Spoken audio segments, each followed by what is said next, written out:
Flashlight on करके वो ऊपर लेकर आती है तो उसे दिखता है कि उसके हॉल के बिल्कुल कॉर्नर में एक औरत खड़ी हुई है।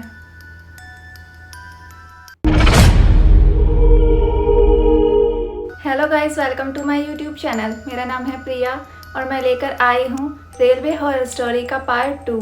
पार्ट फर्स्ट में आपने देखा था कि कोमल को उस हॉन्टेड फ्लैट में रहते हुए दूसरी रात हो चुकी थी और वह सेकंड रात को 2:30 बजे फिर से वही सब एक्सपीरियंस करती है जो उसने पहली रात को किया था।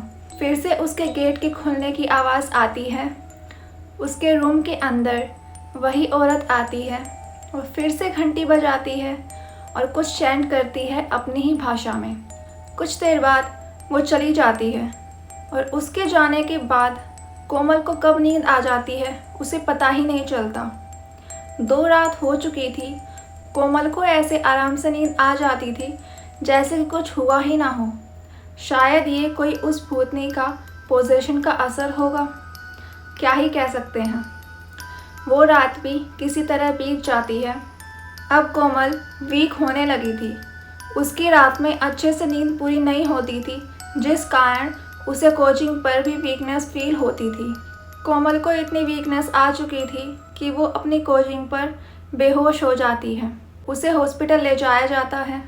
वो 2 दिन तक हॉस्पिटल में एडमिट रहती है। ठीक हो जाने पर उसके दोस्त भी उसे बोलते हैं कि ठीक हो गई, अब तो अपने घर जा सकती है। वो फिर से उसी फ्लैट में आती है। वो सोचती है कि पता नहीं इस फ्लैट में क्या हो रहा है, मैं किसी को बता भी नहीं सकती।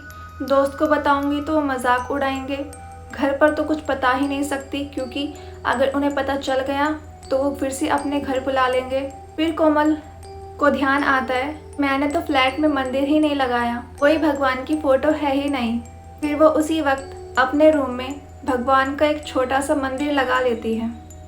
उसे वो देखकर काफ़ी राहत मिली। 2:30 बजते ही ट्रेन के हॉर्न की आवाज़ सुनती है। कोमल बिल्कुल सावधान हो चुकी थी और बस मन में प्रेयर कर रही थी कि आज वो सब ना हो। कोमल के रूम का डोर खोलने की आवाज़ तो आती है, लेकिन इस बार रूम के अंदर कोई भी नहीं आता है। उसके बाद कोमल को राहत मिली कि चलो मैंने कुछ अच्छा काम तो किया।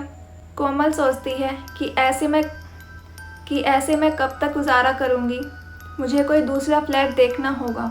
अगले दिन से वो दूसरी जगह ढूंढना स्टार्ट करती है कि अगर कोई पीजी मिल जाए या कोई दूसरा फ्लैट मिल जाए जो कि अफोर्डेबल हो, लेकिन उसे कोई भी फ्लैट नहीं मिलता है।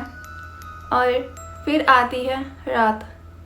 काश कोमल को कोई फ्लैट मिल जाता, क्योंकि जो इस रात होने वाला था वो सबसे भयानक था। रात हो जाती है, फिर से उसी ट्रेन के हॉर्न की आवाज़ सुनना।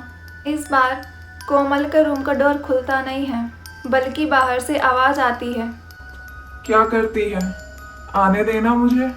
ये आवाज़ सुन के कोमल के रूंगटे खड़े हो जाते हैं। अब बाहर से बर्तन गिरने की आवाज़ आने लगी थी। किसी दूसरी एंटिटी का आपसे यूँ बात करना कितना ही डरावना हो सकता है, वो कोमल को फील हो रहा था। बाहर बर्तन इतनी ज़ोर से गिर रहे थे कि कोमल चाहती थी कि काश कोई पड़ोसी इस आवाज़ को सुन ले और फ्लैट के अंदर आ जाए। कोमल को पूरी रात ऐसे ही आवाज़ सुनती रही। कोमल ने अपने कान तक बंद कर लिए थे और सुबह उसे पता था कि उठने पर बाहर कुछ ना कुछ तो बिखरा हुआ मिलना ही है। लेकिन सुबह होने पर जब कोमल रूम का डोर खोलती है तो बाहर कुछ भी नहीं था। रात को इतनी तेज़ आवाज़ आ रही थी कि साफ पता चल रहा था कि बर्तन गिर रहे हैं, प्लेटें टूट रही हैं। लेकिन जैसे ही सुबह हुई और कोमल ने अपने रूम का डोर खोला, बाहर कुछ भी नहीं था। बर्तन का एक टुकड़ा भी नहीं, कुछ भी नहीं, जैसे कि कुछ हुआ ही ना हो। कोमल इन सब चीज़ों से काफ़ी परेशान आ चुकी थी।